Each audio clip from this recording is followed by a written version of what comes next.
when they say that, hey, who's doing your finances? I'm doing my own. Who's filling your taxes?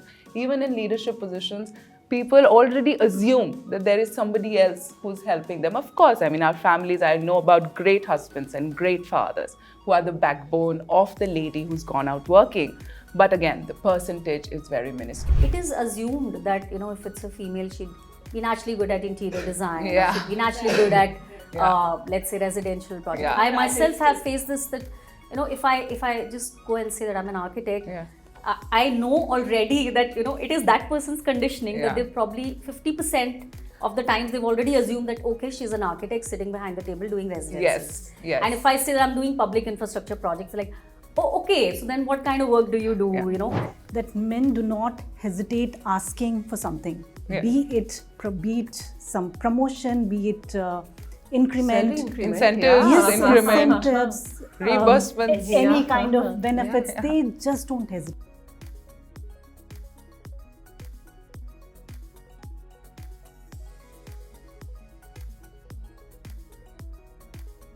They would not ask for anything. In fact, I was also someone like that.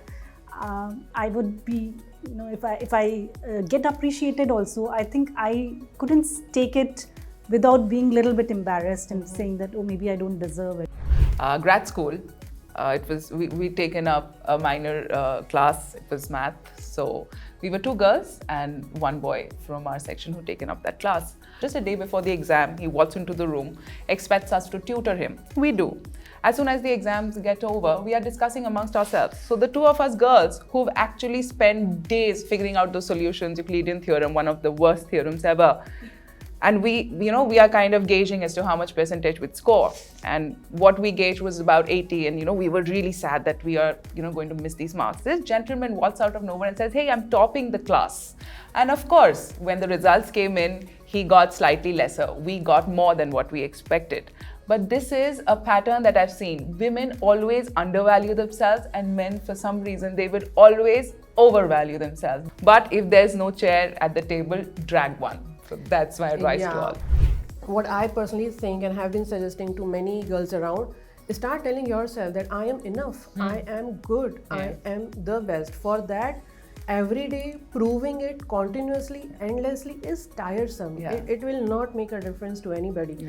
So you very rightly said, staying confident in your skin probably is the right beginning in that direction. So I'm sure that you've heard that in the scheme of things, just one day reserved for women is not enough. Just one International Women's Day does not cut it.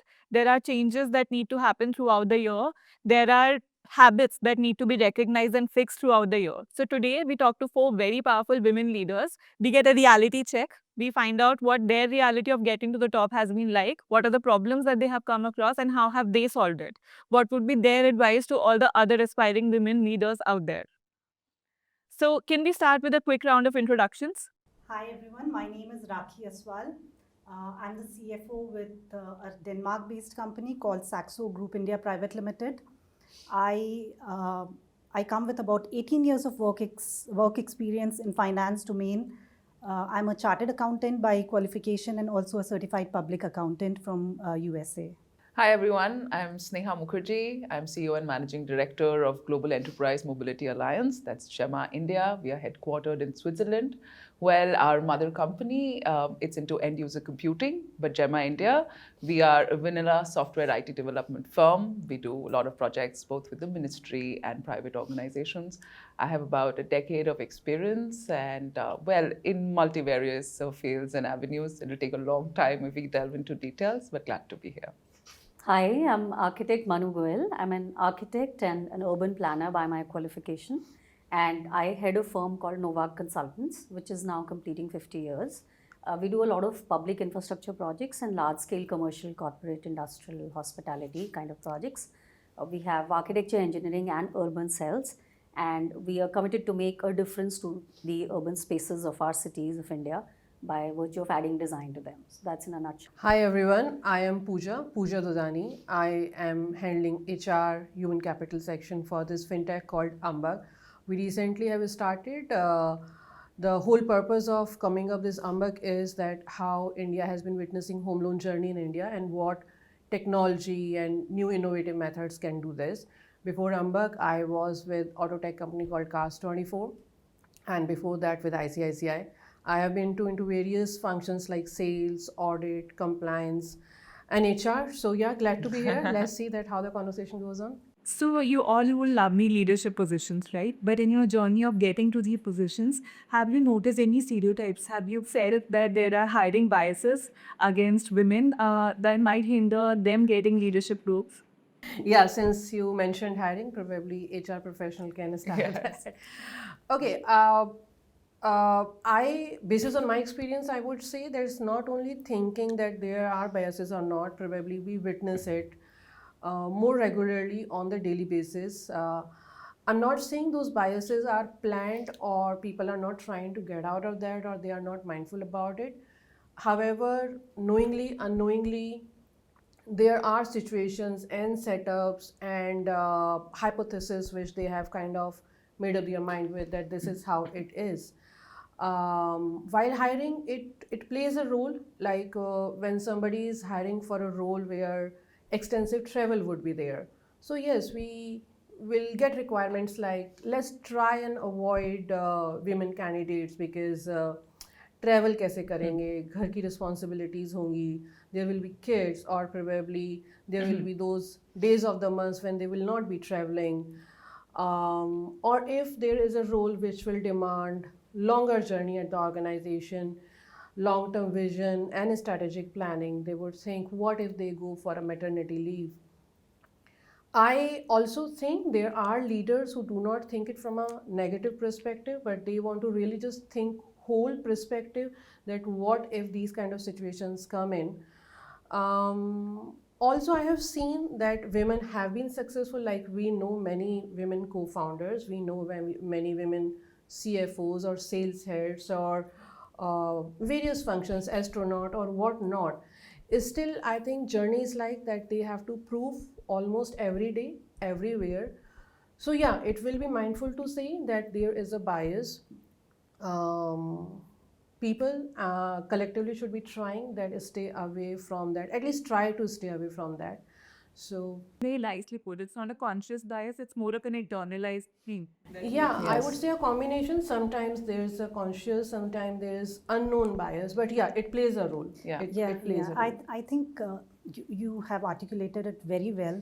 While it is subconscious bias, I think as an organization, as women leaders, we have to make a conscious effort so that we don't fall into that trap. Giving my own example about, so in finance, generally, there are long working hours. We are working in multinational companies. We are working for multinational companies which are supporting a lot of different regions across the globe. And then there could be times when we have to support during night time also. So yeah, there definitely these subconscious bias, and it could be conscious also at times, comes up, whether women would be able to work in the night.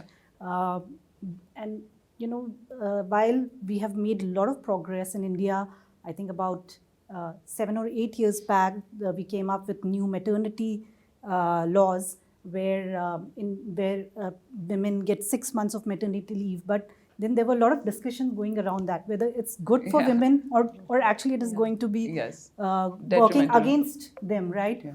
So yes, there are a lot of these things which definitely go into these hiring discussions. And maybe Pooja, you are in HR and you hear a lot of those discussions, but I would like to give my own personal experience here. I was being interviewed for this good head of finance position, and I was one of the candidate amongst the 3, and there were these 2 other male candidates. And later I came to know, after I joined, I came to know that there were discussions that, you know, she's married.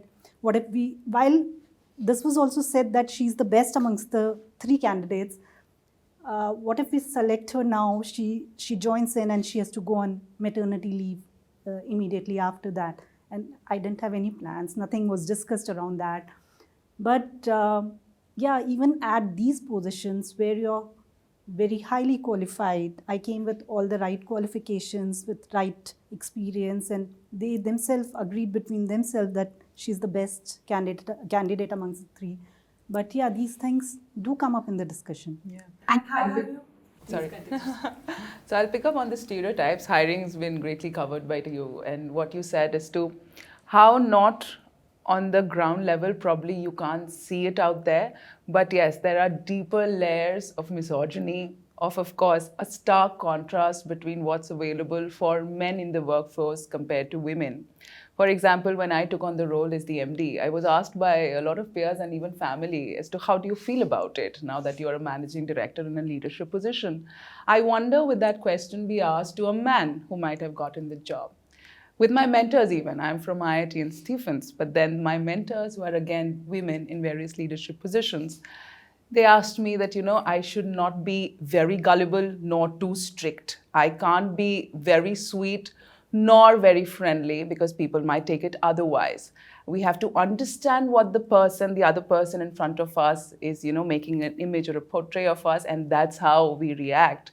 So you're supposed to be a Jedi who can actually think what the other person is perceiving. Small things like we all talk about, of course, this is not a male bashing forum. We are not here to make any judgments. Things have obviously gotten so much better. I mean, previously our grandmothers and great-grandmothers never had the opportunity that we have. But again, the very fact that we are talking about women getting this opportunity means that somebody is doing us a favor, which is not true. There is something that's going on which is called, the token movement. Basically, that is, you must have seen many panelists, and I don't want to take names. There are a couple of online OTT platforms where you have these serials where there is investor funding happening. You will see inclusion of one or two women in the lot. So we say that we are being inclusive. But if you have just one woman in the room, like as if we are garnishing on the corporate platter, and when there is a room full of men, if there is one person, that's one woman, she does not have as much influence as the other people will have on the table. So we talk about inclusion, but how much of inclusion? Is it just a tick mark that we are doing for the women? Then, like how you rightly said, there's always a bias that the women would get married or they would have kids, and the primary role of a caregiver somehow comes on to the woman. When you talked about maternity leave, when there was so much of discussions in the parliament that women would get more maternity leave paid once at that, we all were so happy. But it hit me wrong because nobody is talking about paternity leave. And that means that the woman, after she gives birth to a child, is supposed to take care of the child all by herself because the father does not have the paternity leave. I think we as a society need to shift the narrative. Right now, we've become so complacent, so okay with the fact that women are the caregiver. I mean, leaders, all of us can, I think, abide to that after our workday gets over, we are asked as to where's dinner or where's grocery. No man would be asked that. So I think that the entire narrative needs to shift, and it will all be when, these little nuances where we are thinking about women having it all. We keep talking about women having it all, but that doesn't mean that women need to do it all. I might not want to have a child and still want to continue working without having the fear of being judged. So I think that is something that the entire society has to work towards. Very nice. As an entrepreneur, I would like to differ slightly with these opinions because I think in our profession, everything largely depends upon the person's talent and your personal attributes. Yeah. So I've seen enough people who may be men but may not be that good at communicating. They may not be as good at managing stuff. Right. And I've seen females who are by default very, very good. And there are other kinds of females also who may not be very good as a manager, or they may not be that creative. So I think it's not so much gender typified, but I feel that this is really a challenge for women, and this is probably the first time, like you rightly said, that there is a dialogue in the society that men should be participating equally as parents in caregiving for children. Yes. And unfortunately, this comes after this whole cycle of women actually thinking about not having children, right? Which is sad by itself because they have to prioritize, they have to choose between the professions. I think as a professional and as an entrepreneur, I feel that women have all the skills that any human may have, right? It's not male or female. Versus, while I would agree with you that while we are hiring, we have to look at what life stage the project manager may be in because you have to deliver the project ultimately. then that becomes the organization's responsibility to make sure. And it works the same for men, because if there's someone who's, let's say, whose parents are ailing, or who may have other liabilities at home, or who may have some personal health issues, you would still think that this would hamper the delivery. So I think it's better to keep it neutral and not really keep it so gender typified. But having said that, I have seen a lot of women leave the work at that stage where they've really tried to manage all the roles, and somehow even after 6 months they still want to, they still have to be the primary caregiver for the child. And then they need to either take a break, or they need to get back, or in some way have a setback into the career, which is unfortunately the sad reality today. I have a very go on. But I think here it's also very important that the organizations and the leaders, not just women leaders, but even men, male leaders, they should also try to give that kind of maybe a little bit more flexibility. And it doesn't have to be because of gender. It is because of the position that person is in. It could be a man, it could be a woman also, right? For women, I think we see more of such cases where they have to take care of the family. But if someone needs that flexibility for a little period of time, why not introduce some kind of sabbatical and let her come back after a few months? And I know it's not very easy. It's easier said than done. But there was this book winning by Jack Welch, where I read about this woman. Have you read this book? Yes, Jack Welch. And there is towards the end of this book, he talks about one woman. The juxtaposition. Who has been with the company for a very long time, and she had done fabulous job there. She had been working long hours and completed a lot of projects, and then later she needed some flexibility. So maybe it also comes with after showing you've proven your credibility. You've proven your You have to credibility. continuously be on top of it. So adding to that, there's a very interesting statistic. I mean, this goes out to all the venture capitalists out there. These are statistics from, I think, 2022, and the numbers are just declining in very negative order. Out of, let's say, 100% of the venture capitalist funding that goes to men and women, only 3% go to women-led entrepreneurs. Out of all the startups that we have in the country right now, only 18% are led by women, which is a very dwindling and scary statistic, because women are not really just breaking the glass ceiling. They are repurposing the shards into making a mosaic of resilience, so to say. So these numbers are very scary. And venture capitalists, usually in board meetings, you might have seen there are questions that the question that a woman is posed is, how do you juggle your work life? How do you juggle between your children and the office? But a man is asked what your vision is for the company and where do you see yourself 5 years down the line. So you again, these are very subtle innuendos that go in conversation, which kind of makes you feel that, women are being done a favor, or the society is actually reforming in a way to uplift women, when the actual truth is we are walking shoulder to shoulder, and in some cases we are surpassing men. So these are some conversations, these are some statistics which really need to be highlighted. I feel the venture capitalist investors and sly remarks that, women are more sensitive or women get more hyper. Have you ever seen a man after a cricket match or the favorite match that he wins? So there, this eccentricity or this craze is not taken into account. But if a woman is being feral in the terms of being either decisive or assertive, we are giving it a different spin. So, things like this, and jokes when they say that, hey, who's doing your finances? I'm doing my own. Who's filling your taxes? Even in leadership positions, people already assume that there is somebody else who's helping them. Of course, our families, I know about great husbands and great fathers who are the backbone of the lady who's gone out working. But again, the percentage is very minuscule. But I'm glad these conversations are happening. Good thing with Policybazaar. You brought this up, and there are 4 women in leadership who are talking about this. So that's wonderful. Let's just hope that things change quickly, because we need a paradigm. I'm so sorry. So in my field, what I find is that the first thing is self-perception, like how women see themselves. I find that young architects take a lot of time, young female architects, actually take quite a few years to actually have that belief in themselves.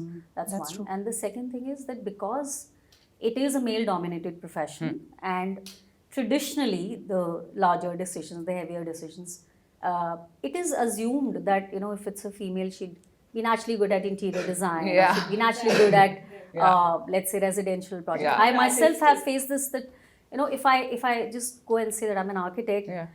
I know already that, you know, it is that person's conditioning that Yeah. they probably 50% of the times they've already assumed that, okay, she's an architect sitting behind the table doing residences. Yes, yes. And if I say that I'm doing public infrastructure projects, like, oh, okay, so then what kind of work do you do? Yeah, You know. yeah. The other thing is, when you are dealing with people who have a conditioning where they are not used to seeing a woman talking about policy or, you know, numbers, and Yeah. I'm an urban planner, right? Yes. So that is when you really have to navigate your way through around, either it could be sly remarks or it could be something very subtly said, Yeah. where you need to establish your position on the table and then put your point forward. And, you know, so then you have to really work with the perception of the others. It's kind of weird. Like I said, you have to be a Jedi, quite literally. You have to always know what the other person is perceiving It about actually you. happens across the levels. Like being in HR, I have seen women employees from scratch, from the frontline level to the top level, and many times it happens unknowingly in the meeting rooms. Like the leader's eyes will be looking for the most assertive person, Yes. and they will not look towards the women leaders that they can take the assertive calls or they can lead an aggressive sales agenda. If there is a strategic or number-driven report, unknowingly, probably, unknowingly, their eyes will be rolling out towards someone who is male and looks like good with mathematics. So it does happen, and I think it starts from our childhood actually. It is not only the corporate and offices and working spaces. And you rightly said it's important that women have to stand for themselves first. Because it's not a SOS event. It doesn't happen once, twice, or thrice in the lifetime. It happens almost every day, almost everywhere. It's okay to stand up for yourself and a little bit bragging about yourself, even if they are taking the call to give this project to somebody else. And you can stand up and say that, okay, let me try, and probably you will get a faster result and a better ROI on that. But it takes some guts, and I think here we all should be kind of supporting each other at all levels. That should be helping. I think so. I think we are making, yes. Thank you so much for saying that. We've stated the problems. Let's also talk about the solutions. Like we just mentioned, how can we solve this? How have you solved it in your career? I think we have made, and both of you have made a very good point here.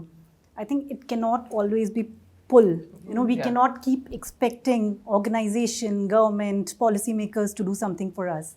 We have to speak up. We have to be more confident. So one of the things which I tell a lot of people who come to me for mentoring, a lot of women, I tell them, I have been leading teams for almost 16 years now. One of the difference that I see between men and women who are working with me is that men do not hesitate, and we were discussing about this earlier also, that men do not hesitate asking for something, be it some promotion, be it increment, incentives, incentives, reimbursements, any kind of benefits. They just don't hesitate. Whereas women who are much more talented, they have done much better than anyone else in the team. They would not ask for anything. In fact, you know, I was also someone like that. I would be, you know, if I get appreciated also, I think I couldn't take it without being a little bit embarrassed and saying that, oh, maybe I don't deserve it. So I think this is one thing which all of us, all the women should try to understand, be more conscious of, be more assertive there, ask for what you think you deserve. Don't be scared of asking. You'll not get what you don't ask. So I think that's one of the things that has helped me now in my career. I have a quick anecdote to share on that. Grad school, it was we'd taken up a minor class. It was math. So we were 2 girls and 1 boy from our section who'd taken up that class. And we would go every day, the girl and I, of course, you know how women are, we would do all our assignments and we would be on top of, we've done our divisions twice. And this boy, you know, senior jockey player, he's into cricket and of course IIT, but would not study as much. We all know that women are more hardworking and perseverance. I have no qualms in saying that out loud. Absolutely. But yes, so, you know, we would be sitting with our books, burning the midnight oil, and this gentleman would, you know, just be frolicking around. Just a day before the exam, he walks into the room, expects us to tutor him. We do. As soon as the exams get over, we are discussing amongst ourselves. So the two of us girls who've actually spent days figuring out those solutions, Euclidean theorem, one of the worst theorems ever. And we are kind of gauging as to how much percentage we'd score. And what we gauged was about 80. And, we were really sad that we are, going to miss these marks. This gentleman walks out of nowhere and says, hey, I'm topping the class. And of course, when the results came in, he got slightly lesser. We got more than what we expected. But this is a pattern that I've seen. Women always undervalue themselves, and men, for some reason, they would always overvalue themselves, be it percentages, be it numbers.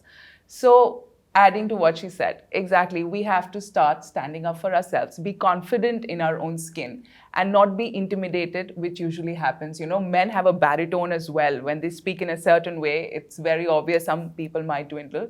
But if there's no chair at the table, drag one. So that's my advice to all. I absolutely agree with that, because not only in the corporate or school or college, in every role, women try to be just perfect, the best. The best. As a mother, I am the Absolutely. best. I am just giving everything. As a daughter, I am the best. Okay, I am in this foundations or terms and conditions, and I am doing the best. Or a wife or sister or daughter. So I think that unsaid demand or unsaid rule of coming across like the best, the perfect, is that invisible pressure always in our head. What I personally think and have been suggesting to many girls around is start telling yourself that I am enough, I am good, I am the best. For that, every day proving it continuously, endlessly is tiresome. Yeah. It will not make a difference to anybody. Yeah. So yeah, you very rightly said, staying confident in your skin probably is the right beginning to in that direction. Yeah.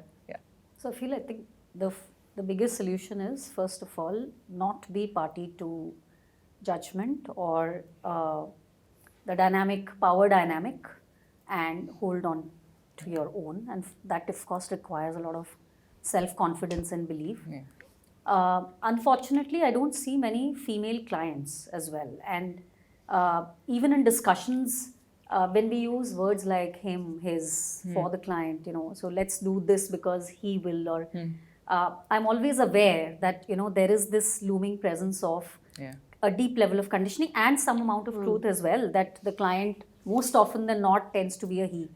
I feel that women should start taking care of their own finances, start taking more initiatives for themselves, take care of their fun, their money, their life, their decisions, and not be a party to everybody else's expectation at all times, right? I may want to do something for my family because I want to do it.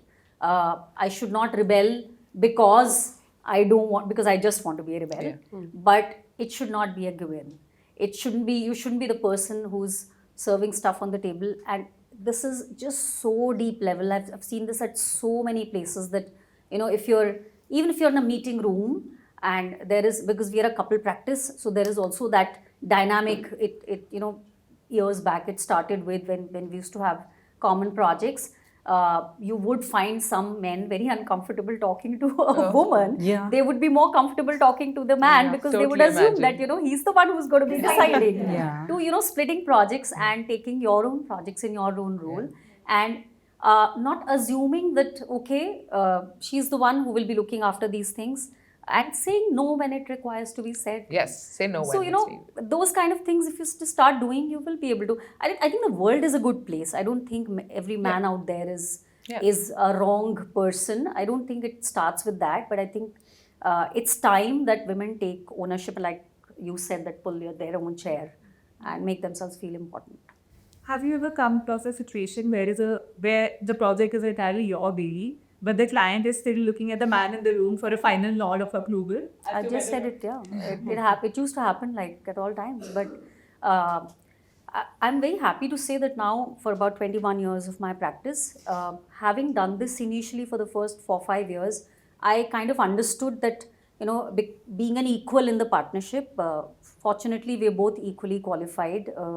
And we both can manage different projects equally, but we both come with our strengths and weaknesses of personal skills, right? Yes. So we learned to work with those, and then we divided our projects accordingly. And now each of our clients trusts our decision. We also set some rules within the office, which is we have a lot of project architects, so some of them are male, some are female. So the rule is that the project architect's veto is going to be, the last decision. It is not about men and women anymore. Yeah. So I think that dialogue and that dynamic doesn't exist now, but it was very much there in the first 4-5 years, and we had to sometimes sensitize the client also. Yeah, you had to be rude also Yes. at times. You had to be strict. You have to. You had to tell can't them very always clearly that be nice and sweet. and I mean, even vendors for that matter, sometimes you have to tell them that, in clear, straight words. I think open, honest communication is something that Goes gets a the long message way. across. Goes a long way. And it helps only. It helps. Yeah. I joke it off these days. So I get questions like this because, like I said, I've worked in various industries with government projects. It has been a different kind of skill set. I started my career as a business analyst. So lots of documentation also we've done, and then project management, and now finally various things. So when they say whether this is another passion project or side hobby, I just laugh it off that, yeah, I'm, if increasing operations, sales, and adding to the country's revenue and economic growth, if you think that it's a hobby, yes, so be it. So I think women in our nature, we are very subtle and, we are humble and, we would like to be docile. And now is the time to be more assertive, like all of you said. Start saying no. Saying no goes a long way. Yeah. And of course, making our presence felt. We neither claim recognition, nor we deserve accolades, but we don't look for it. But then there are our men counterparts who will just with, show, pomp, and cry, would like to take a bite of the cake. But like you said, things are vividly changing. There are women who are getting more vocal, talking out there. But yes, you have to be dismissive of judgments. And this constant need of constant accreditation and constant approval. We've proven our worth already. There is no point in again and again asking validity from somebody else. So I think that also goes a long way when we are, self-satisfied and we are good with our own self and not looking for validation externally. I think I think now women are, kind of breaking away from that image of, someone who has those 8 arms and trying to do everything. I think there is enough campaign around that as well, luckily for us. Yes. And I think the newer generations are pretty much... They're changing. Yeah, I actually agree. The Gen Z is a big ray of hope. I truly appreciate. It's not only the women from Gen Z, even boys stand up and talk for them. And I truly appreciate their candidness and straightforwardness. Yeah. I'm sure there will be different struggles for them. But their true understanding of this topic and standing and just feeling proud about it, that yes, I can talk, and their courage to talk about it is far way better than probably the previous generations. Yes. I think the awareness is there. People are getting more aware. People are having those difficult conversations which otherwise we would shy away from. Like 10 years back, I don't think so these conversations would have happened in an open forum. We would have been worried as to what if the husbands see or the brothers see. But now I think it is slowly and gradually shifting. So that's a good sign. I do see that in cities the dynamic is different. But I belong to a tier 2 city.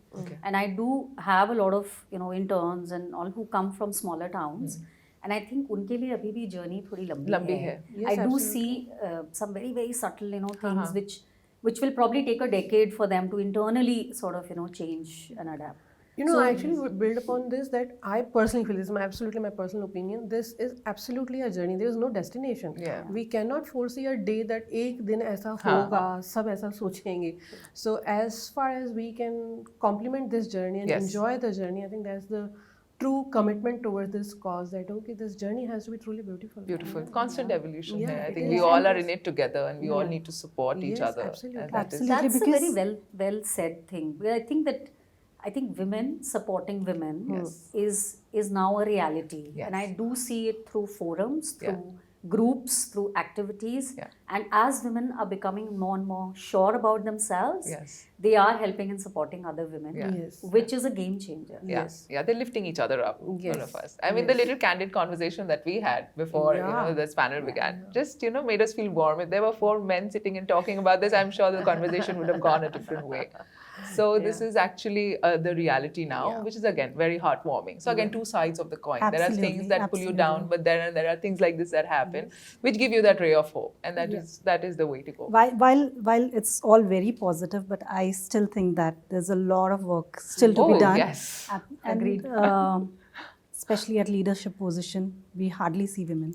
We hardly see that. So It's At really any important level, that ask me at any every level, Yeah, you're absolutely, hiring, you'd know absolutely. better. There's no domain where at leadership position we see a lot of women. There's no domain at all, I feel. Yeah, globally, the globally Globally, statistics yes, say so. globally, Yes, yes, very yes. few places. And just one small incident which I heard somewhere, this is from some other organization. So there was this big RFP meeting which was being conducted, and there was this the woman leader from the client side who just walked into a meeting room, and there was this room full of about 14 to 15 men from this potential vendor or the bidder, and there was not even a single woman in that whole 15 men group. So she came in, she saw, and she says 15 men, such a huge team, but not even a single woman, and she just walked out. So I think having each other's back, or supporting women, something like that can go a long way. Yes. We have to have a lot more women on the table. Yeah. I And think we women should also ask come for with it. a different perspective. And I mean, as an architect and as someone who designs a lot of public spaces, I also feel that there is a lot of work that needs to be done on the design of spaces, which are from the women's perspective as well, right? So whether it is lighting for their safety, or when a woman designs, she will automatically be aware of the safety parameters for another female, which I'm not sure will be true for a man at all Man's times. perspective, yeah. Right? The little nuances. And because like I work on industrial projects, I've been to sites where, because there are no women in the team, there's hardly one or two. They don't even think They may about not even it. have women toilets. Yeah. I mean, Yes. if they have one, they'll be like, I've seen one which had Hi, I'm a stuff joke. kept inside and locked. I'm going to share And jokes. they said, Storeroom. hey, dusra kahin dur hai. You have to go. Acha, okay, you can use the director's toilet.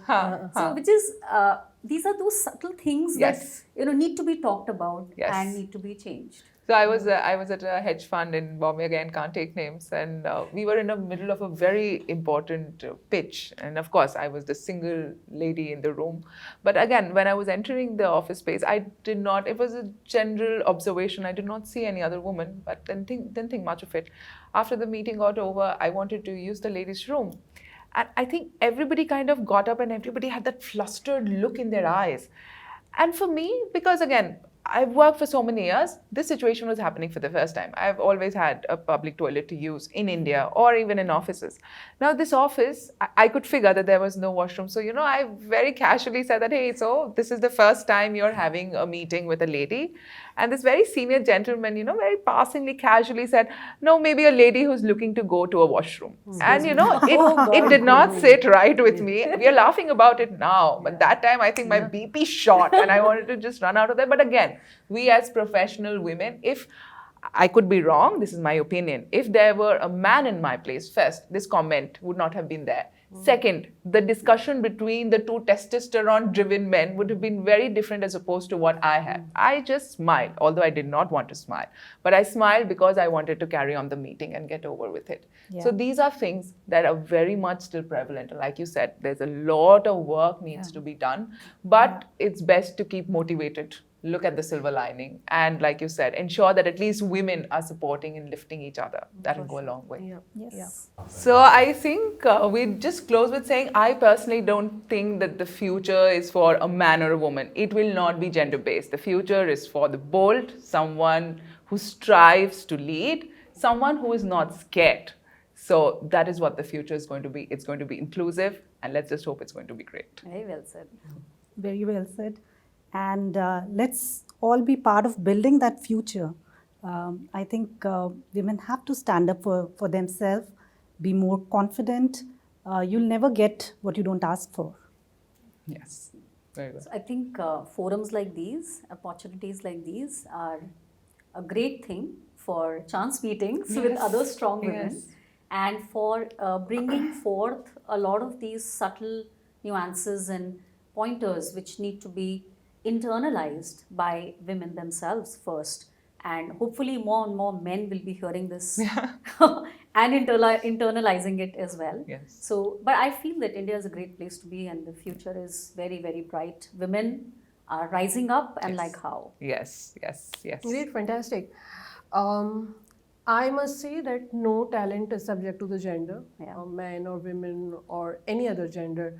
So any workplace, corporate or non-corporate, anywhere in life, if we want to prioritize talent, I think it becomes our responsibility to stay unbiased. It's okay to be biased because we are human beings, combination of many improvement areas. But if people around us, we can be accountability partner with each other. Whenever we see knowingly unknowingly somebody is getting into this trap of bias or saying something which probably that person did not want to say or did not understand that how this will make a difference. So I think those baby steps, small conversations will make a difference. I always have been a firm believer of one thing, that if it has to be, it's up to me. Yes. So nobody else will do it for you. Take a stand and just talk. Talking helps. Yes. So these are actual lived experiences of women leaders, and they've been put as bluntly, as candidly as they could have been. So I hope it has made you realize that none of this has been intentional. It's all internalized. It's just a habit and it can be fixed.